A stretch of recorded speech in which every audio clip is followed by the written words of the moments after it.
notes here quickly. How tough is it to watch what happened with Taylor and then have to kind of get right back into playing a crucial part of the game there in the fourth quarter? Yeah, it's really tough. Going through it and with Ryan brought back a lot of memories. And so it is. It's hard to refocus after something like that. Wish him nothing but the best, too. Our prayers are going to him, him and his family. A lot of praying was going on the field, but we're going to continue to pray for him. I didn't get to see it. I'm mad. I was, talking to Dobbs, I think, about something, and I hear the screams and the ball's out, and I didn't know who did it, but I kind of asked someone, was it TJ? Because you kind of expect that. So just glad they paid him and kept him here. For the 2-minute warning, I think you guys went 5 of 6 to Najee, grinding it out. Then you took a shot to Chase. Is that just something you saw at that point? Well, we actually had a run play called again, and they brought too many guys in the box, so we had a check that we were going to take a shot down the field because that's what they gave us. And I was actually looking at Deontay first, but they covered him. I don't know if when we checked the play, it kind of raised their antennas that something was up. But and then I just kind of figured I'd take a shot to Chase because I knew he had a shorter guy on him. Figured the worst that happened was incomplete. Didn't think that would happen, unfortunately. Now, when you're in a game that's 14-0 and seemingly under control, then it ends the way that one did. Do you think about ramifications of losing a game like that while it's being played? No, we don't think about losing. Just disappointed we didn't finish it in regulation when we had a chance, and hate that my kids had to stay up so late with school tomorrow. You talked about earlier this week how much you guys would miss Juju. How do you feel like the passing game as a whole was able to kind of absorb his loss and spread it around? Well, as I said earlier in the week, you can't replace a guy like that. And, I thought guys did a good job of stepping up. I didn't think our passing game was great tonight. I'm not going to say it's because Juju wasn't out there, but he's obviously a big part of our passing game. Ray was out there for a lot. Was that game specific, or is it just an elevation of his role? Yeah, I just think he's going to be the guy that we're going to count on to do some stuff, I believe. Ben, how do you describe what the emotions are like after a win like this? Kind of crazy. I don't know if it's really fully sunk in yet, but we got to our goal, was to try and get to 500 before the bye, try and get healthy and get ready for a long stretch. What was the explanation you got on the lost fumble? I was told that my arm was, even though the ball was going forward, my arm was going backwards. So I had to ask Josh Dobbs, who's an aerospace engineer, how that works. What did he say? He said it's not possible, but I can't get fined for that because I'm just telling you what Dobbs said. So. Ben, how do you feel 3-3? Yeah, I mean, considering where we were, it's the best we could, best we could do. So, we're gonna, like I said, take a little break, get this by. We're obviously gonna spend some time early in the week tomorrow with our hearts and just everything with Jerry O and his family. Just so sad, and we missed Jerry out there today. I know he wanted to be out there. But like I said, our thoughts and prayers and everything go out to him, and I think we need to spend some time early this week really just trying to be there for him. And you were able to pound the ball with Najee, not a ton of yards, but you stuck with it. Is that part of the plan or something you guys want to do moving forward? Well, anytime we can run the ball, it's, once again, all those were RPOs. And when they're giving it to us, we've got to just kind of, Coach says a war of attrition, right? Just keep going, and KB coming in there and running a couple times hard, and it was encouraging to see towards the end of that game when you really need it, you can pick up 5, 6, 7, 8, 9, 10 when you really need it. Ben, what about the response from the defense? It went to overtime in kind of an odd way. Defense comes up twice, stopping the Seahawks, forcing the fumble, set up the field goal.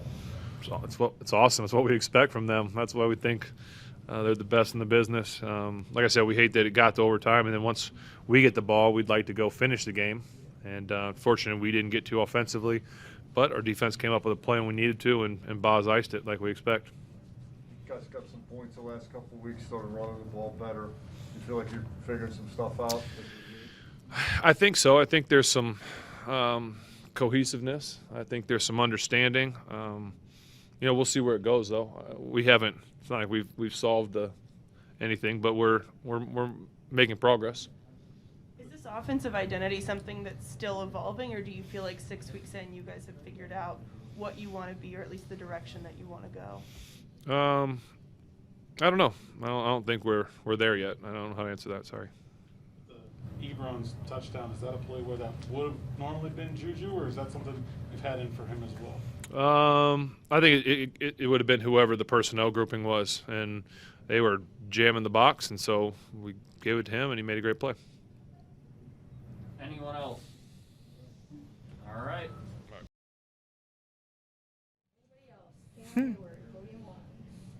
Okay, questions for Cam? Oh, okay. Cam, just how would you describe the emotions after a win like this? Whew. Up and down. We started the game fast, 14-0 lead. Second half, we got to clean up that run. We let them back in the game. Tipped their hats to them. They stayed with their game plan. But we just kept battling. It's not always pretty, but to get to the point where we're at the bye week, 3-3, 11 games ahead of us.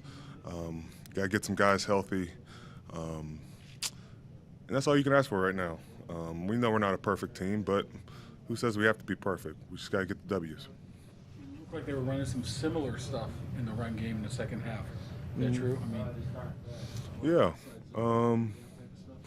Some of that. Sometimes we were short in our assignments, but when we needed it, we were able to get off the field. When it was 17-17, we took the field, got off quick, gave the ball back to our offense. Obviously, we didn't get a score, but we were able to hold on, and those are the plays you got to make. What was the sideline like as that was going on in the second half? Did anything out of the ordinary take place to kind of get it back on the rails? Maybe. Like maybe the defensive captain had some things to say to some people, or Some stuff, but front seven, that includes me, got to be better. Fell short a couple times in our plays, and all it takes is one guy not doing his job. In this defense, everybody has to do their job. Everybody's got to be accountable. When we do that, we're stout. When we control the line of scrimmage. When we don't, we create doubt, and guys have to be, out of their gaps, and they're going to fall forward. if you did give an impassioned speech, it's a better story than maybe. Maybe. What do you see on TJ's strip sack, if anything, and was Bush giving you a little bit of a scare there, running around with it? And Bush looked like in the movie Little Giants where he's going to the wrong end zone, and I'm like, bro, what are you doing? But,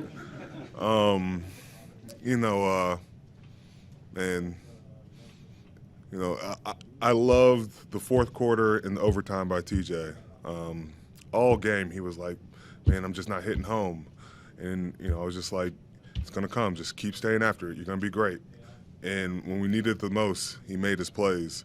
And what an emphatic play to end the game with a sack strip fumble.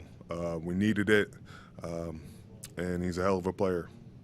How much does TJ energize the rest of you guys, whether it is on that final play or just throughout the game, just his plays and then the energy that he brings on the field and on the sideline? He's one of the best defensive players in the game. He's the best outside linebacker. He's the best defensive player to me. But to have a guy that, can change change the game in one play. He's a game wrecker. He's a playmaker. He's a rare breed, and I'm glad we have him. As a defense, what are you guys saying to yourself when you start overtime and know it's a sudden death possession, that if you guys don't get a stop, the offense may not even get a chance to get the ball and have a try for it? It happens. You're not going to get every call. We know that. But as a defense, going into the overtime, they get the ball. You just got to make a stop. Simple as that. I've been on the fair share where, it doesn't always work out that way. So I'm glad it worked out our way this time. Gino didn't run very much. Was that because of his choice or how you defended him? you'll have to ask him.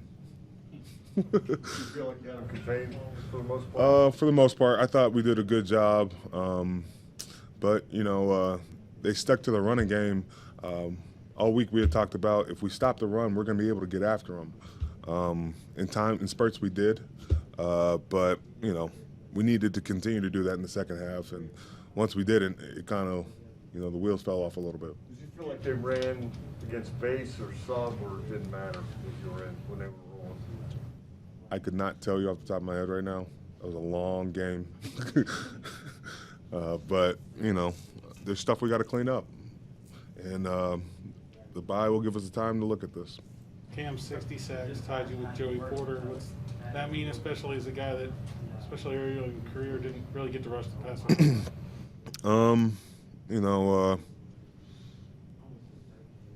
I never even really thought about it, but I've enjoyed my time here, and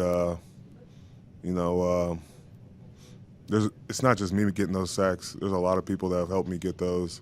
A lot of teammates, whether it's blitzes or running stunts or winning my one-on-ones, but having the DBs behind me that have been great. I'm just honored to be a part of tied with a guy like Joey Porter. That's a guy I respect. That is a legend in my book. Troy, get to see you wearing that tonight. Did you get a chance to talk to him at all? I haven't had a chance to talk. I talked to him Friday or Saturday. My days are all over the place, but I don't know if he got to see it. But I was pretty bummed I didn't get to go to the Hall of Fame game. the Hall of Fame speech. He invited me, and it broke my heart not being able to go to support him. I didn't even get to see him when he got the ceremony at halftime. But man, Troy's been like a big brother to me, and I'll honor him every chance I get a chance to. Okay, you said a minute ago, a couple minutes ago, you don't have to be perfect, you just got to get the wins. Mm-hmm. Is that hard to wrap your head around?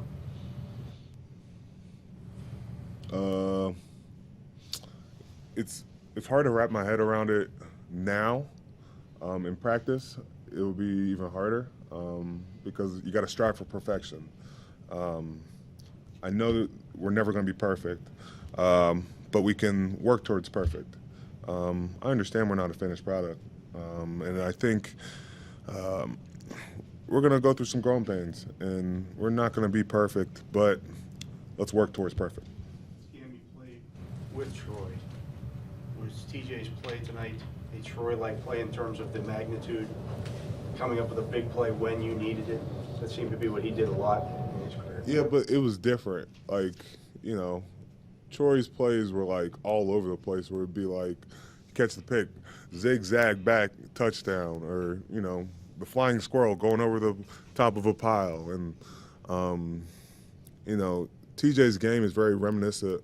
A guy like James Harrison, where you give him a one-on-one, you were going to pay for that. And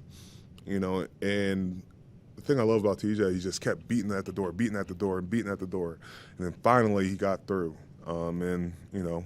Then the floodgates opened up, and he just started making big plays. Yeah, might almost be forgotten about because of TJ going TJ, but how much were you guys waiting to see a performance like that from Alex tonight? He was, you three were wrecking shop a lot. Man, Alex, the thing I love, I hate that people say he's forgotten about, because Alex works his tail off. Man, it's a great story unfolding right now. He's a guy who came from Charlotte, was a walk-on, and then, he pops on the scene here, plays behind a guy like Bud Dupree, steps in, and has been a contributor ever since. Alex, works his tail off, and then, doesn't get the sacks till, this game, and he just came through. And hopefully it's something he can build on. You can't sleep on Alex Highsmith. He's going to be a player for us, and he's going to be a contributor for the Steelers for a long time. All right, thank you. Thank you.